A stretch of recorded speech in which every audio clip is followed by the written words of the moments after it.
까지요. 같이 읽겠습니다. 시작. 나는 참 포도나무요 내 아버지는 농부라. 물은 내게 붙어 있어 열매를 맺지 아니하는 가지는 아버지께서 그것을 제거해 버리시고 무릇 열매를 맺는 가지는 더 열매를 맺게 하려 하여 그것을 깨끗하게 하시느니라. 너희는 내가 일러준 말로 이미 깨끗하여 졌으니 내 안에 거하라. 나도 너희 안에 거하리라. 가지가 포도나무에 붙어있지 아니하면 스스로 열매를 맺을 수 없음 같이 너희도 내 안에 있지 아니하면 그러하리라. 나는 포도나무요 너희는 가지라. 그가 내 안에 내가 그 안에 거하면 사람이 열매를 많이 맺나니 나를 떠나서는 너희가 아무것도 할 수 없음이라. 사람이 내 안에 거하지 아니하면 가지처럼 밖에 버려져 마르나니 사람들이 그것을 모아다가 불에 던져 사르느니라. 너희가 내 안에 거하고 내 말이 너희 안에 거하면 무엇이든지 원하는 대로 구하라. 그리하면 이루리라. 너희가 열매를 많이 맺으면 내 아버지께서 영광을 받으실 것이요 너희는 내 제자가 되리라. 아멘. 우리는 하나님의 영광을 나타내는 통로입니다 라는 제목으로 오늘 말씀 함께 하도록 하겠습니다. 여러 번 나눴던 말씀이고요. 저는 이 말씀을 이 개척 시작할 때 이 교회를 위하여 기도할 때 이 요한복음 15장의 말씀을 하나님의 소명장으로 받았습니다. 혹시 여러분 우리 교회의 로고가 어떤 건지 아십니까? 그런 게 있었나요? 이렇게 물어보신 분들이 계시다면 여러분 주보를 보시면 나와 있습니다. 거기 보면 나무 모양으로 되어 있고요. 그 다음에 그 열매 있는 모양들이 되어 있습니다. 이 이제 로고를 만드신 이렇게 제작해 주신 우리 집사님과 이렇게 하면서 요한복음 15장에 대한 이 새 생명에 대한 이 열매에 대한 비전을 함께 나누고 했을 때에 이런 그림이 나왔었어요. 이 요한복음 15장은 그래서 제가 우리 교회 그리고 귀한 성도님들의 삶에 정말 꼭 보고 싶은 그리고 체험하고 싶고 나타내고 싶은 그런 믿음의 삶이라고 할 수가 있겠습니다. 여러분 이 요한복음 15장의 말씀이 저와 여러분의 말씀이 되기를 축복합니다. 이것이 복음입니다. 주님이 이 복음을 비유로 가르쳐 주셨는데요. 우리가 이 주님이 우리에게 비유로 가르쳐 주신 이 복음의 핵심적인 메시지가 무엇인지를 아는 게 중요하고요. 그리고 이 은혜의 삶으로 이 복음의 삶으로 우리가 나아가는 것 이것이 정말 하나님이 영광을 받으시는 기뻐하시는 삶이라고 할 수가 있겠습니다. 오늘 그 말씀을 함께 나눠보도록 하겠습니다. 어린아이는 절대적으로 부모를 의지하고 의존하죠. 부모 없이는 살아갈 수 없죠. 무엇을 먹는 것, 입는 것 그리고 자기가 필요한 모든 것을 부모로부터 공급을 받습니다. 어린 아이에게 이런 믿음이 있지 않겠습니까? 나는 부모를 떠나서는 살 수가 없다. 그리고 또 한 가지 믿음은 나의 부모님은 나의 엄마 아빠는 나에게 좋은 것을 나에게 필요한 것을 반드시 주실 수 있다. 그런 믿음이 제 어린 아이들에게도 있는 것 같아요. 그래서 요즘 자꾸 물어보는 얘기가 있습니다. 자꾸 요즘에 축구에 빠져가지고요. 축구 선수 얘기를 물어봐요. 어디 저기 유럽에 스페인에 있는 축구 선수 아냐고 물어보는데 제가 알아야죠. 그래서 책 한 권을 사주고 말았는데요.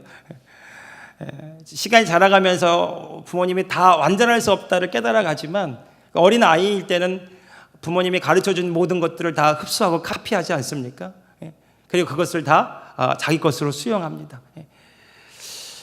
청소년 사역으로 유명한 그 강은도 목사님이라는 분이 계세요. 그분이 간증을 하는데 이런 얘기를 하시더라고요. 어느 날 황당한 일을 경험했다라는 겁니다. 자기 어린 딸이 있었는데 그 5단짜리 그 서랍 상롱에 올라가서 아빠 하고 부르더라는 거예요. 아빠 하고 부르는 데서 끝나는 것이 아니라 갑자기 거기서 뛰어내리더라는 겁니다. 아빠 하고 뛰어내리더라는 거예요.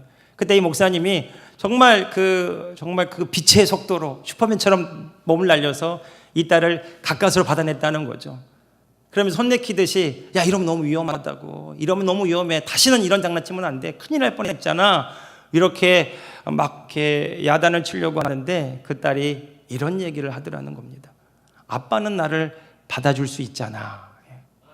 그때는 그냥 그러고 말았는데 그 하루를 살아가는데 계속 귓가에 아빠는 나를 받아줄 수 있잖아. 아빠는 나를 받아줄 수 있잖아. 이런 이 아이의 그 말이 계속 귓전에서 맴돌더라는 겁니다. 그러면서 마음에 깨달아지는 것이 있는데 이것이 믿음이구나. 하나님이 우리에게도 이런 믿음을 원하시지 않을까? 하나님은 나를 받아주실 수 있잖아요. 하나님은 나를 안아주시잖아요. 하나님은 나를 도우십니다. 내 삶을 주님께 맡기는, 그래서 주님이 나의 삶의 인도자가 되시고 내 삶의 공급자가 되심을 그 하나님으로 인하여 경험하게 되는 삶, 이것이 믿음이 아니겠는가, 그런 간증을 하였습니다. 어떻습니까 여러분? 저는 믿음에 대해서 참 관심이 많이 있는 목사입니다. 어렸을 때부터 교회를 다니고 또 학생회, 또 청년 시절, 또 신학교에서, 또 교회학교, 또 전도사로, 또 목회자로서 여러 가지 수련의 과정들을 거쳐가면서 제 마음속에 드는 생각이요, 이게 전부일까라는 생각입니다. 교회의 모습이 이게 다일까? 교회 안에서 상처받는 사람들이 이리도 많고, 믿는다고 아멘하고 기도하고 돌아가지만 여전히 염려와 걱정과 근심과 불안은 그치지 않고, 믿음 있는 듯 하지만 믿음 없는 것과도 같은 삶이 오히려 더 많이 제 눈에 띌 때, 이게 전부일까? 이것이 교회에 다니는 것, 기독교인의 모습의 전부일까라고 하는 그런 회의가 든 적이 있습니다. 그리고 한편으로 그런 회의와 함께 내가 목사로서 과연 이 사역을 감당할 수 있을까라고 하는 두려움마저 들었어요. 제가 목사 안수식 때, 그때도 이런 비겁한 질문을 하나님께 던졌습니다. 하나님, 저를 정말로 부르셨습니까? 저는 너무 부족한데요. 저는 너무 연약한데요. 저는 감당할 수 없을 것 같은데요. 저는 확신이 없습니다. 그렇게 기도하고 신학교 가서 10년 동안 수련하고 이제 목사 안수식을 받는 그 자리에서 저는 이런 질문을 주님께 던지고 있었어요. 주님, 저를 정말로 부르셨다면, 아니 안 부르셨다면 지금이라도 좋습니다. 그것이 저의 연약함이었고 부족함이었습니다. 그런데 하나님이 그 목회자 안수식 때 그 목사님들의 특성 찬양을 통해서 저에게 말씀해 주셨죠. 너희 할 수 없는 것을 주님이 다 하셨으니 너는 주님을 찬양해라. 너는 나만을 사랑해라. 네가 뭘 하려고 하지 말고 그냥 너는 주님이 하신 일들을 찬양하고, 너는 그냥 주님을 사랑하고, 너는 주님을 바라봐라. 그 찬양이 이런 찬양입니다. 너의 할 수 없는 것을 주님이 하셨으니 너 주님을 찬양하라. 너 주님을 의지하라. 그 찬양 듣는데, 그 찬양을 통해서 제가 알겠더라. 주님이 나를 부르셨구나. 목회자로 부르셨구나. 그러면서 내가 하려고 할 수 있는 아무것도 없어도 괜찮겠구나. 그때 참 마음의 위로와 자유함을 가졌던 기억이 있습니다. 여러분, 예수님을 믿는다고 말하는 성도들의 삶, 그리고 목회자인 제 삶에도 여러분 정말 믿음이 우리에게 어떤 의미로 다가오고, 우리가 가지고 있는 이 믿음이 우리 삶에 정말로 놀랍게 역사하는 그런 열매로 나타나는 삶을 우리가 살아가고 있는지, 우리 진지하게 이 믿음에 대해서 한번 돌아볼 필요가 있다는 생각을 해보게 되었습니다. 여러분, 우리는 정말 예수님을 잘 믿고 있습니까? 예수님을 믿는다는 것은 정말로 무엇을 의미할까요? 우리가 예수님에 대해서 들었기 때문에, 복음이 무엇인지에 대해서 배웠고 알았기 때문에 믿는다고 생각하고 있습니까? 분명한 것은 예수님에 대해서 아는 지식은 믿음이라고 말할 수가 없습니다. 교회를 오래 다니는 경력 또한 믿음을 대변할 수가 없습니다. 어떤 직분을 가졌기 때문에 그것이 나의 믿음이라고 설명할 수도 없습니다. 여러분, 누가 정말 믿음의 사람인가요? 무엇이 믿음입니까? 나는 예수님 믿습니다 라고 말하면 믿는 것입니까? 예수님은 이렇게 그 믿음을 알아보시겠다고 말씀하셨죠. 마태복음 12장 33절에 보면 이렇게 말씀하셨어요. 내가 너의 열매로 그 나무를 알아보리라. 그 우리의 삶에 맺히는 열매로 우리를 알아보겠다라는 거예요. 마태복음 3장 10절에서는 예수님이 좋은 열매를 맺지 아니하는 나무마다 찍혀 불에 던져지리라 이렇게 말씀하셨어요. 그리고 오늘 본문에 보면 2절 말씀해 보십시오. 무릇 내게 있어 과실을 맺지 아니하는 가지는 아버지께서 그거를 제거해 버리시고, 6절에도요. 사람이 내 안에 거하지 아니하면 가지처럼 밖에 버려져 마르나니 사람들이 그것을 모아다가 불에 던져 사르느니라. 이 요한복음 15장을 통해서 우리가 확인할 수 있는 것은 예수님은 열매에 관심하고 있는데 그 열매는 어떤 열매냐? 우리가 예수님을 믿음으로 말미암아 맺게 되는 열매라는 거죠. 그러니까 믿음이 있냐 없냐를 우리가 어떤 감정의 상태나 우리 지식으로 말할 수 있는 것이 아니라 우리 삶에 나타난 열매를 통해서 믿음의 정도를 판단할 수 있다라고 말씀하시는 겁니다. 예수님이 말씀하신 믿음의 삶은 무엇입니까? 오늘 요한복음 15장의 5절이 명확하게 이야기하고 있어요. 5절 말씀 같이 한번 읽어봅시다. 예수님을 믿는 것은 이런 것이라는 말씀입니다. 같이 읽어봅시다. 시작. 나는 포도나무요 너희는 가지라. 그가 내 안에 내가 그 안에 거하면 사람이 열매를 많이 맺나니 나를 떠나서는 너희가 아무것도 할 수 없습니다. 아멘. 예. 믿음은 반드시 열매를 맺고 믿음은 반드시 결과를 가져오는데 그 많은 열매를 맺게 하게 하시기 위해서 주님이 우리를 포도나무의 가지처럼 불러주셨다라는 것이죠. 요한복음 15장에 예수님을 믿는다는 것은 내가 예수님 안에 거하고 예수님이 내 안에 거하는 삶이다, 이렇게 설명하신 겁니다. 그런데 이 말씀을요 2000년 전에 예수님이 제자들에게 하신 말씀입니다. 그때 제자들은 예수님을 우리 사람의 모습으로 바라보고 있었어요. 육체의 모습을 가지고 계신 예수님이 그들 눈앞에서 너희가 내 안에 가고 내가 너희 안에 거하면 많은 열매를 맺을 것이라고 말하니까 이 말이 잘 이해가 안 됐겠죠. 어떻게 내가 예수님 안에 거할 수 있습니까? 어떻게 예수님이 내 안에 들어오실 수 있습니까? 내 눈에 보이는 그 예수님, 내 눈앞에 나타나셔서 걸어다니시는 그 예수님이 어떻게 내 안에, 내가 어떻게 예수님 안에 거할 수 있습니까? 그들이 이해할 수 없었던 말씀이었을 거예요. 내가 예수님처럼 그렇게 신실하고 그리고 경건하게 살아가라는 말씀입니까? 예수님을 닮아 그렇게 열심히 신앙생활하는 말씀입니까? 오히려 그렇게 말하면 더 이해하기가 쉬웠을 거예요. 그런데 그것이 믿음의 삶이 아니라 내 안에 너희가 거하고 너희가 내 안에 거하는 삶이다. 근데 이 15장의 말씀을 이해하려면 바로 앞으로 넘어가야 됩니다. 성경 말씀을 이해하려면 문맥을 살펴보면 왜 이 말씀이 나왔는지를 알 수 있는데 바로 앞에 나오는 요한복음 14장 후반부의 말씀이요 성령님에 대한 약속의 말씀입니다. 예수님께서 십자가에서 죽으시고요 3일 만에 부활하신 다음에 40일 동안 제자들과 함께 계시다가 하나님 보좌로 올라가실 때 그때 약속하신 말씀이 있어요. 그 말씀이 어떤 말씀이냐면 성령을 너에게 보내주시겠다고 하는 약속입니다. 요한복음 14장 26절에 보혜사 곧 아버지께서 내 이름으로 보내실 성령 그가 너에게 모든 것을 가르치고 내가 너에게 말한 모든 것을 생각나게 하시리라. 예수님은 십자가에서 죽으시고 부활하시고 하늘로 올라가시고 모든 것을 다 끝내시고 이제 안녕이다 이렇게 말씀하신 것이 아니라 아버지께서 약속하실 성령을 통해서 내가 너희와 함께 하시겠다는 놀라운 약속을 제자들에게 하고 있는 것입니다. 그러니까 예수님이 지금 너희가 내 안에 내가 너희 안에 거한다는 이 말씀은요 성령님에 대한 약속의 말씀이라는 거죠. 그러니까 예수님을 나의 구주로 믿고 예수님을 나의 주님을 영접하는 사람들에게 성령님이 그들 안에 거하셔서 그들과 함께 하시겠다고 하는 약속의 말씀이라는 것입니다. 여러분, 기독교는요 예수님을 믿는 것은 단순히 지식으로 아는 정도가 아닙니다. 단순히 그냥 어떤 신앙의 행위로 보여지는 것이 아니라 예수님이 성령으로 우리 안에 거하셔서 우리가 새롭게 되는 놀라운 변화를 이야기하고 있는 것입니다. 예수님이 내 안에 계시다. 내 안에 계신 그리스도, 이것이 기독교를 설명할 수 있는 단어입니다. 내 안에 계신 예수 그리스도, 그분이 내 생명이 되시고 그분이 내 주인 되시고 그분이 내 삶의 인도자가 되셔서 내 삶을 이끌어 가시는 그 삶이 바로 나의 삶입니다. 그것이 나의 믿음의 삶입니다. 이것이 요한복음 15장의 말씀이라는 거죠. 여러분, 예수님을 우리가 진정으로 믿는다라는 말은요 그 놀라운 변화가 내 안에 이미 시작되었다라는 것을 의미하는 거예요.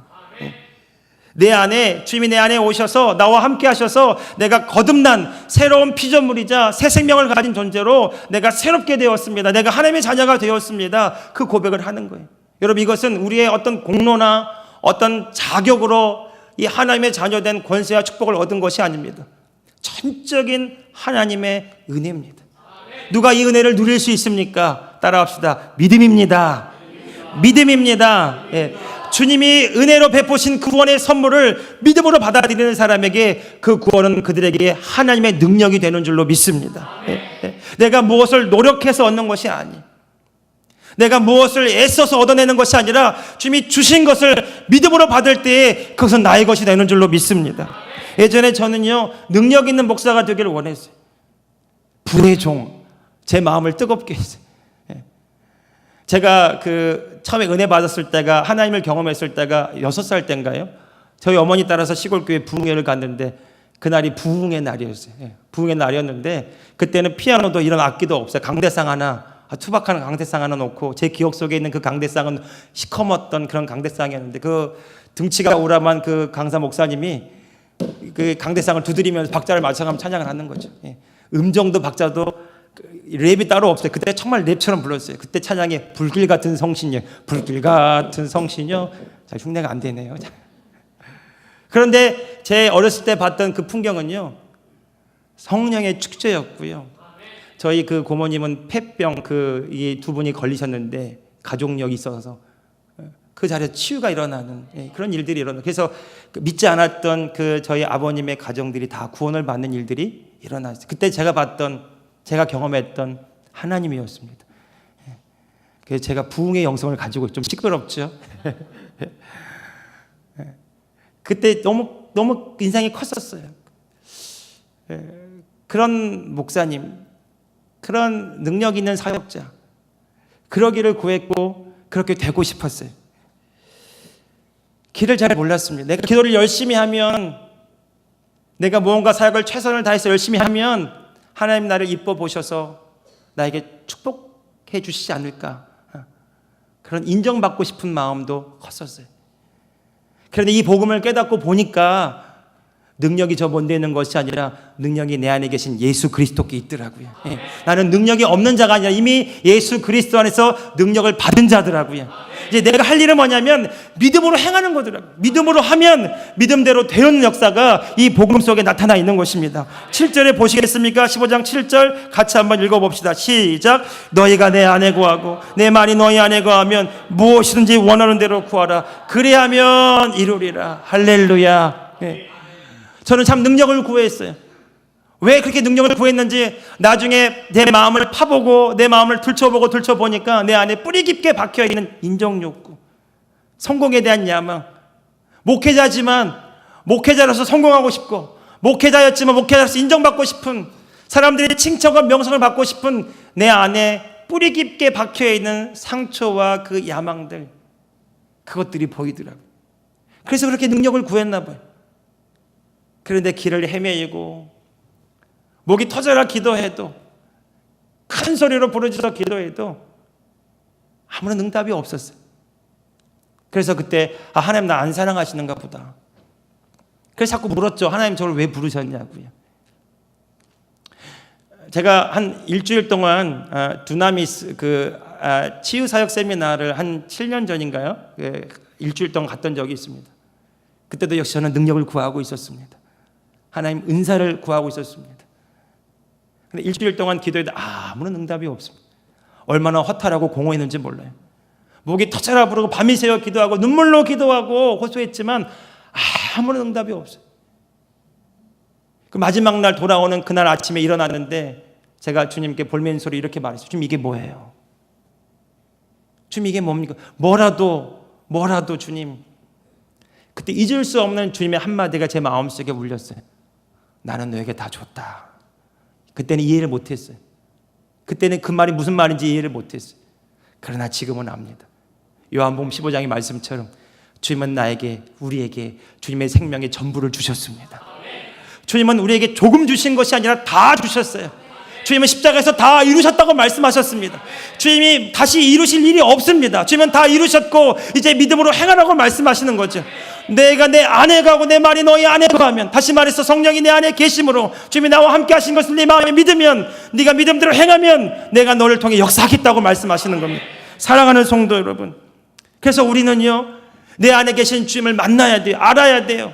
그 주님과 친밀히 교제하고 동행해야 돼요. 그 주님을 알면 알수록 우리의 믿음은 더 선명하고 분명해집니다.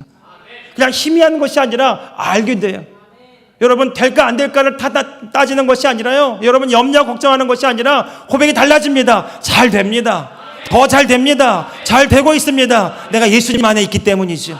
예수님이 내 생명이심으로, 예수님이 내 안에 역사하심으로, 그분이 내 주인 되심으로 나는 잘 될 수밖에 없습니다. 이 믿음의 고백이 저와 여러분에게도 있기를 예수님의 이름으로 축복합니다. 예수님이 성령을 약속하실 때 제자들은 다 알지 못했어요. 예수님 십자가의 고난을 약속하셨을 때도 다 이해하지 못했어요. 그런데 실제로 그들 눈앞에 예수님이 말씀하신 것처럼 예수님은 처절하게 십자가에서 죽으셨고요. 그리고 믿기지 않은 사실 3일 만에 다시 부활하셨습니다. 그리고 주님이 제자들을 떠나가시면 하시는 말씀이 성령을 주시겠다고요. 그들이 10일 동안 정말 마가의 다락방에 모여서 웅크리고 앉아서 기도하고 있을 때 그들은 무슨 생각으로 기도했을까요? 그들은 어떤 기대감을 가졌을까요? 밖에는 사방이 온통 자신들을 잡으려고, 예수 믿는 자들을 핍박하려고, 예수 믿는 자들을 똑같이 십자가에 못 박혀 죽이게 하려고 혈안이 돼서 찾아다니는 사람들이 많았는데, 그들을 뒤로하고 그들이 모여서 120명의 제자들이 모여서 함께 기도할 때 그들은 어떤 마음으로 기도했을까요? 성경에 보니까 그들이 그렇게 10일 동안 기도하는데 11째 되던 오순절날에 주님이 약속하신 성령이 그들에게 불처럼 그리고 바람처럼 강력하게 그들을 위해 임했다라고 말합니다. 거기서 그친 것이 아니고요, 그들이 문을 박차고 나가서 복음을 전하기 시작합니다. 방금 전까지만 해도 죽음이 두려워서, 고난이 두려워서 나가설 수 없었던 사람들인데 성령이 임하시자 그들이 담대하게 예수는 그리스도라, 예수는 구원자라고 전하기 시작했어요. 무엇이 달라졌을까요? 성령으로 임하신 그 주님이 바로 우리와 함께 하신다는 것이 믿어졌기 때문입니다. 예. 여러분, 그래서 기도의 응답은요 한 가지로 결론이 납니다. 우리의 인생에 많은 문제가 있고 다양한 어려움들이 있지만 결론은 한 가지로 나요. 주님이 나와 함께 하심으로, 그 주님이 나와 함께 하심으로 나는 넉넉히 이기는 자가 되는 것입니다. 여러분, 우리에게도 이 믿음의 눈이 열어질 때 똑같은 고백을 하게 될 겁니다. 주님이 나와 함께 하십니다. 나와 함께 하신 주님이 밝히 드러나고 믿어질 때마다 오늘 저와 여러분의 삶이 더 믿음으로 전진하게 될 것입니다. 두려움과 염려와 걱정과 불안 속에서 주저하고 머뭇거리던 삶이 아니라 주님이 나와 함께 하신 것을 믿기 때문에 믿음대로 행하고 믿음대로 나아가고 믿음대로 기도하게 될 줄로 믿습니다. 여러분, 이것이 제자들의 삶에 일어났고요, 그들이 믿음으로 행할 때에 성경이 분명하게 기록하기를 주께서 함께 역사하사, 말씀에 따라 표적이 일어나기 시작하고 제자들은 그 표적으로 인하여 말씀을 확실히 지원했다라는 것입니다. 저는 제가 처음 그 전임 전도사 사역할 때 그때 의정부에 있는 그 양주에 있는 경기도 양주에 있었던 교회 표를 잊을 수가 없습니다. 믿음이 기적이 되고 기적이 상식이 되는 교회. 믿음이 기적이 되고 기적이 상식이 되는 교회. 여러분, 오늘날 많은 교회가 너무 지적이고 너무 학적이고 너무 합리성과 이성을 추구하고 그렇게 이 세상에서 인정해주는 그 교회가 되기 위해서 세상과 발맞춰 나아가려고 하지 않습니까? 여러분, 교회가 교회되면 성경으로 돌아가야 될 줄로 믿습니다. 복음으로 돌아가야 됩니다. 사도행전 속으로 들어가야 됩니다. 사도행전 속에 제자들이 교회를 세웠던 그 모습은 그들이 복음을 전할 때에, 그들이 믿음으로 행할 때에 그곳에 치유가 일어나고 회복이 일어나고 놀라운 표적이 나타났다라는 것입니다.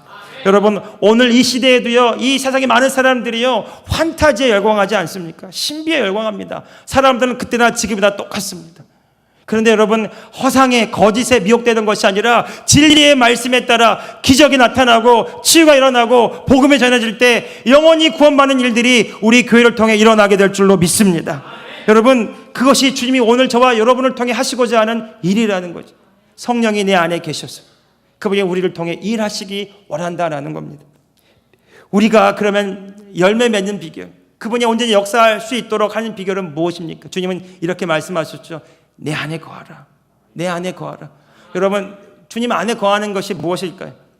주님 안에 거하는 것은요, 이미 내 안에 계신 그 주님을 믿고 의지하고 바라보는 것입니다. 예, 이것이 주님 안에 거하는 겁니다. 예, 어떤 목사님이 비가 내리는 것을 보는 것을 너무 좋아하셨대. 근데 그분 간증의 표현입니다. 그날도 창밖에 봄날에 비가 내리는데 세상이 맑게 씻겨져 가는 것처럼 그렇게 마음이 상쾌하고 신선하더래요. 그래서 창밖으로 밖을 내다보면서 야, 좋다, 너무 좋다. 이렇게 그 좋은 푸근한 마음으로 바라보고 있는데 그때 주님이 그 목사님에게 이렇게 말씀하시더래요. 비가 오는 거 참 좋아하지. 비가 내리는 거 너 참 보는 거 좋아하지. 그러면서 하시는 말씀이 그렇게 야 좋다, 너무 좋네, 너무 좋습니다 이렇게 바라보는 그 마음과 눈으로 나를 바라보는 것이 내 안에 거하는 것이라고 이렇게 말씀하시더래요. 사무적으로 어떤 의무감이가 아니라 정말 주님을 사랑함으로 바라보고 내 안에 계신 주님을 믿음으로 의지하고 그분의 말씀 앞에 경청할 때 그것이 주님이 우리 안에서 일하실 수 있도록 문을 여는 길이라는 뜻입니다. 여러분, 주님은, 제가 만난 주님은요, 저보다도 더 주님이 저를 쓰시기를 원하셨다는 거예요. 주님 왜 저를 안 쓰십니까? 왜 저를 사용하지 않습니까? 왜 저를 능력의 종으로 세우지 않습니까? 이게 이전에 기도했다면 제가 만난 주님이 이렇게 말씀하셨어요. 나는 너보다 너를 더 쓰기 원한다고. 그런데 제 마음속에 제가 마음의 문빗장을 닫고 있는 거예요. 주님이 일하실 수 없도록 내가 주님 안에 거하지 않고 주님을 바라보지 않고 주님이 주실 것들에만 내 마음에 관심이 쏠려 있는 것을 보았어요. 여러분, 주님은 오늘 우리 안에 이미 거하시고 우리를 통해 일하실 준비가 되셨습니다. 이제 우리가 할 일이 있습니다. 그 주님을 믿음으로 바라보십시오. 믿음으로 의식하십시오. 내 안에 생명 되신 주님이 나를 통해 일하심을 날마다 입술로 고백하시기를 예수님의 이름으로 축복합니다.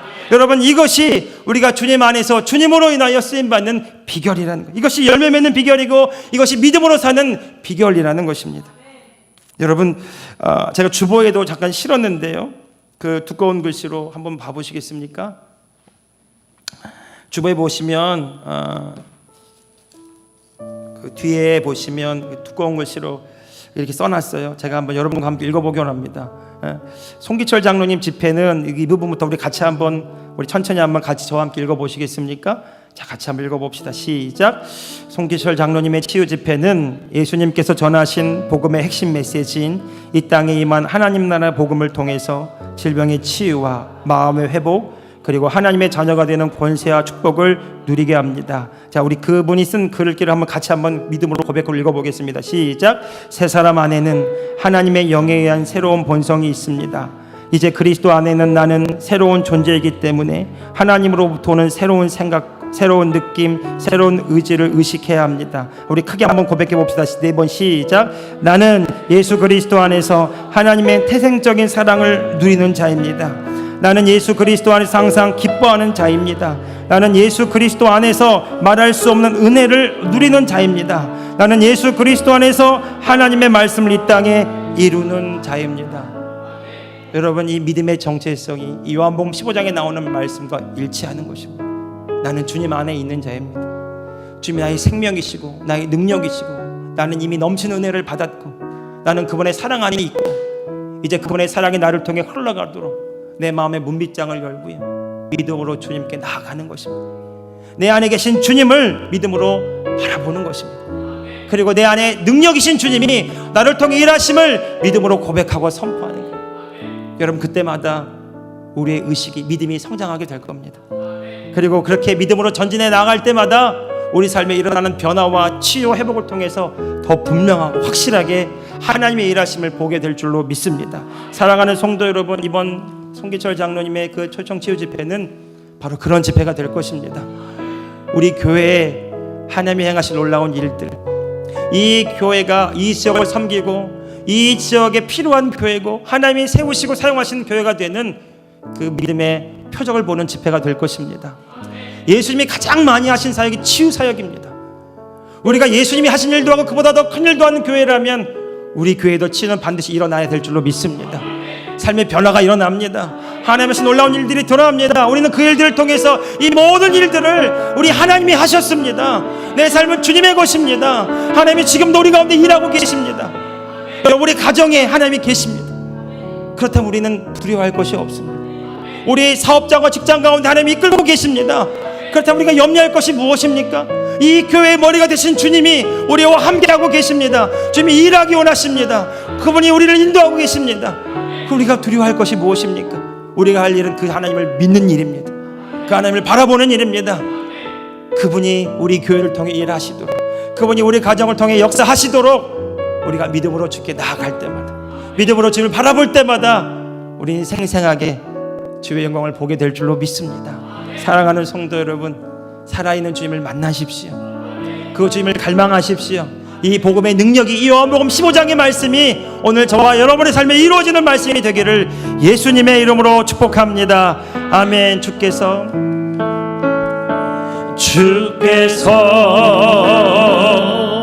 만지시네, 주께서 치유하시네,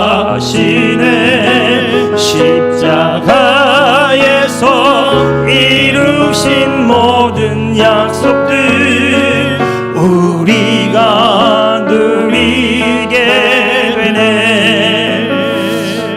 1-2분간만 좀 할애해서요 집회 애행 연습을 좀 해보겠습니다. 찬양하고 기도할 때 이 손장로님에게 지식의 말씀의 은사가 있으세요.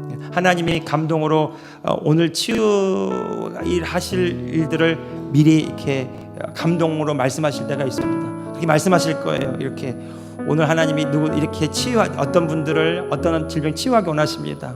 그럴 때 여러분 다른 사람 보고 하는구나 말하지 마시고요. 그때 나를 위한 치유로 여러분 붙잡으시기 바랍니다. 예. 그리고 치유할 때 치유받은 분들 간증하러 나오라고 하실 거예요. 그때 여러분 바디메오가 주님을 찬양했던 것처럼 나를 치유하신 하나님을 드러내는 자리에 저와 여러분이 있기를 원합니다. 예, 여러분 주저하지 마시고 믿음대로 행동하시기 바라고요. 나오다가 치유받고요. 예, 여러분이 첫날, 둘째 날, 셋째 날 모든 시간들 하나님이 다 사용하실 것입니다. 그러면 여러분 이 시간을 빠지지 마시고 여러분 믿음으로 여러분 시간을 들여서 마음을 써서 참여해 주시기를 바랍니다. 여러분 이 집회를 통해서 우리는 이 복음의 실제를 경험하게 될 것이고 우리 귀는 단단히 더 도약하게 될 것이고요. 이 교회가, 이 복음의 메시지가 있는 교회가 많은 사람들에게 알려지게 될 것입니다. 여러분 이 복음의 통로가 되십시오. 이 영광의 통로가 되십시오. 이 복음의 일꾼이 되십시오. 하나님께서 오늘 저와 여러분을 통해서 이 집회를 통해서 놀랍고 위대한 일을 이루실 줄로 믿습니다. 한마디만 더 하겠습니다. 여러분 이번 신년 새벽 기도회 때 어떤 집사님이 그렇게 기도하셨대. 올 초에 신년 새벽 기도, 특별 새벽 기도회 때 이번 신년 새벽 기도회는 나와 우리 가정을 위한 새벽 기도회다. 그분이 선언하시고 선포하셨다라는 거예요. 놀라운 믿음이죠. 그리고 그분은 그 새벽 기도회 일주일간의 치유를 받으셨어요. 방언도 받으셨어요. 놀라운 간증이 있었습니다. 우리 교회 모든 성도님이 이렇게 고백했으면 좋겠어요. 이 부흥 집회는, 이 치유전도 집회는 나를 위한 집회고 우리 가정을 위한 집회고 우리 주변에 믿지 않은 사람들을 위한 집회고 우리 교회를 위한 집회입니다. 한번 따라합시다. 이 집회는 나를 위한 집회입니다. 우리 가정을 위한 집회입니다. 우리 자녀들을 위한 집회입니다. 우리 교회를 위한 집회입니다. 주께서 만지시네, 주께서 치유하시네, 십자가에서 이루신 모든 약속들 우리가 다 함께 자리에서 일어나겠습니다. 주께서 만지시네, 주께서 만지시네, 주께서 치유하시네, 십자가에서 이루신 모든 약속들 우리가 누리라. 마지막 한 번 더 찬양하겠습니다. 주께서 만지시네, 주께서 만지시네, 주께서 치유하시네, 십자가에서 이루신 모든 약속들 우리가 누리게 돼. 주님, 이 시간 주님 앞에 귀한 예물 올려드립니다. 믿음으로 감사함으로 드린 이 모든 예물 위에 성령의 기름 부어주셔서 이 예물들이 구별되어 쓰임받게 하여 주옵시고 이 예물들이 쓰임을 받는 곳마다 하나님이 하신 놀라운 일들이 드러나게 하여 주옵소서. 교회가 세워지게 하시고 영혼들이 구원받게 하시고 하나님 놀라운 회복의 역사가, 치유의 역사가 나타나는 일에 이 모든 예물들과 귀한 성도들의 삶이 쓰임받게 하여 주시옵소서. 내가 나사렛 예수님의 이름으로 명하노니 이곳에 주의 나라가 이미 임하였으므로 모든 질병은 떠나갈지어다, 모든 우울과 낙심은 떠나갈지어다, 모든 가난과 저주는 떠나갈지어다. 부요가 임하며 회복이 임하며 치유가 예수님의 이름으로 임할지어다. 치유될지어다, 치유될지어다, 치유될지어다. 주께서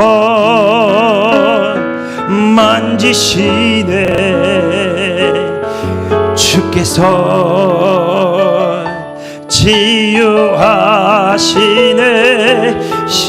십자가에서 이루신 모든 약속들 우리가 누리게 되네. 기도하겠습니다. 주님 감사합니다. 믿음으로 기도하며 믿음으로 찬양하며 믿음으로 주의 말씀을 붙잡은 귀한 성도들에게 주의 말씀이 이루어지게 하여 주옵소서. 십자가의 놀라운 승리가 체험되게 하시고 부활의 놀라운 영광이 체험되게 하시고 치유와 회복의 역사로 놀라운 부흥의 열매로 나타나게 하여 주시옵소서. 지금은 우리 주 예수 그리스도의 은혜와 우리 하나님 아버지의 크고도 놀라우신 사랑하심과 보혜사 성령님의 감화, 감동, 교통 충만하신 놀라운 은총이 우리가 포도나무의 가지처럼 주님 안에 거함으로 내 안에 생명 되신 주님으로 말미암아, 내 안에 생명 되신 주의 그 놀라운 능력으로 말미암아 날마다 주님의 능력으로 승리하며 믿음으로 전진하며 나아가며 살기로 다짐하고 결단하는 당신의 사랑하는 주의 자녀들 머리머리 위에 이제로부터 영원토록 함께하옵시기를 우리 주 예수 그리스도의 이름으로 간절히 축원하옵나이다. 아멘.